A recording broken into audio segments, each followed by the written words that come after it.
It started over music. On the night of November 23, 2012, Black Friday, a 17-year-old boy pulled up to a gas station in Jacksonville, Florida, music blasting from the SUV. He was laughing with his friends. He was looking forward to the holiday weekend. He never made it home. His name was Jordan Davis. And the man who shot him dead would later tell police he feared for his life because of the music.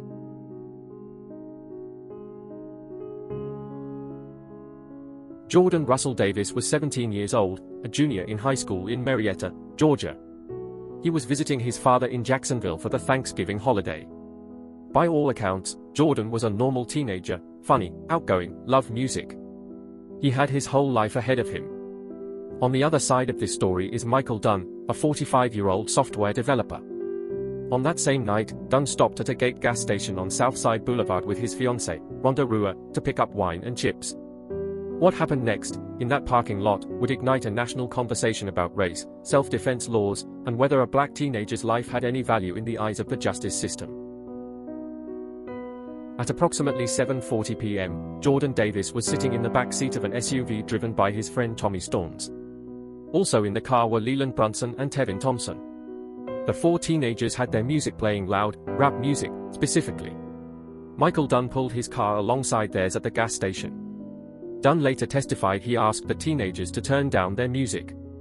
According to Dunn, Jordan allegedly responded aggressively and, Dunn claimed, displayed what he believed to be a shotgun. Note, investigators and all three surviving teenagers stated no weapon was ever found in the SUV. No gun. No stick. Nothing. Without warning, Michael Dunn reached into his glove compartment, drew his licensed 9mm pistol, and opened fire into the SUV. He fired 3 shots through the door of the vehicle, directly at Jordan Davis. Then the SUV moved. Dunn fired for more rounds. 9 shots total. Jordan was struck 3 times. Dunn's fiancée Rhonda had just walked back out of the store. She heard the shots. She saw the SUV drive off in panic. Dunn told her simply, "I hate that music."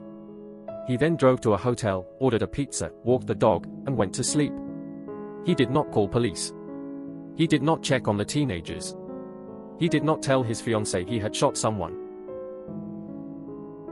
Jordan Davis was pronounced dead at the scene. The surviving teenagers drove to a nearby store, panicked and in shock. They called 911. Witnesses at the gas station had taken down Dunn's license plate. By the next morning, Thanksgiving Day, police had identified Michael Dunn.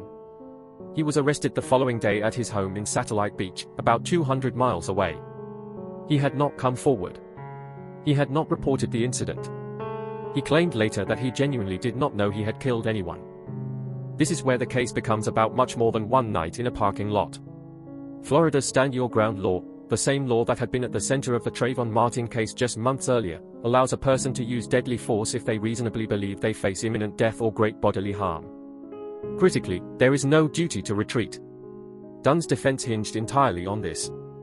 His attorneys argued he genuinely feared for his life. That Jordan Davis had threatened him. That he believed he saw a weapon. The 3 surviving teenagers told a completely different story. There was no weapon. There was no threat. Jordan had argued back verbally, that was it. The case was filed just months after George Zimmerman shot Trayvon Martin, and before that verdict had even come down. The country was watching closely. Civil rights groups called it another test case for whether Stand Your Ground would shield white shooters who killed black teenagers over perceived threats. Michael Dunn was charged with first-degree murder in the death of Jordan Davis, plus 3 counts of attempted murder for the other teenagers in the car.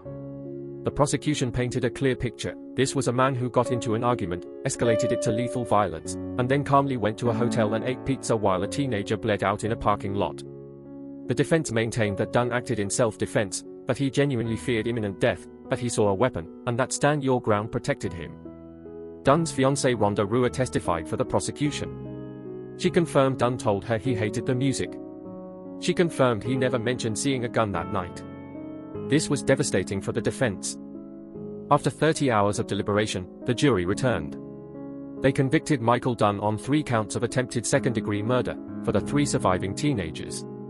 But on the charge of first-degree murder, the killing of Jordan Davis, the jury was deadlocked. Hung. No verdict. Jordan Davis's parents sat in that courtroom. His mother, Lucy McBath. His father, Ron Davis. And they heard that the jury could not agree on whether the man who shot their son dead was guilty of murder. The state retried Dunn on the murder charge. This time, there would be no hung jury. On October 1, 2014, Michael Dunn was found guilty of first-degree murder in the killing of Jordan Davis. He was sentenced to life in prison without the possibility of parole, plus an additional 90 years for the attempted murder convictions. If you know the name Lucy McBath today, it's because of what she did after losing her son. She became a gun control activist. She ran for Congress. In 2018, she won a seat in the U.S. House of Representatives, flipping a Republican district in Georgia that had been held for decades. She said she ran because of Jordan. She said she wanted to make sure no other mother would go through what she went through. What strikes me about this case is how close it came to a very different outcome. The first jury couldn't agree. If prosecutors had not retried Dunn, he could have walked free on the murder charge, convicted only of attempted murder for the teenagers who survived. Jordan Davis was 17 years old. He was at a gas station on a holiday weekend. He did nothing wrong. He did not have a weapon. He was killed because a man decided that his music, his loud, rap music, was a threat worthy of a lethal response. Stand your ground was invoked. It didn't work in the end, but the fact that it was even a serious defense tells you everything you need to know about where we were as a country in 2012. Jordan Russell Davis. Born February 16, 1995. Died November 23, 2012. He was 17 years old. Justice came, but it took 2 trials, a deadlocked jury, and a mother who turned her grief into action. That's the story of Jordan Davis. Was justice truly served here? Or did the system fail the first time around in a way that should never have happened? Drop your thoughts in the comments. If you're new here, we break down real cases like this 3 to 4 times a week. Hit subscribe so you never miss one. I'll see you in the next case file.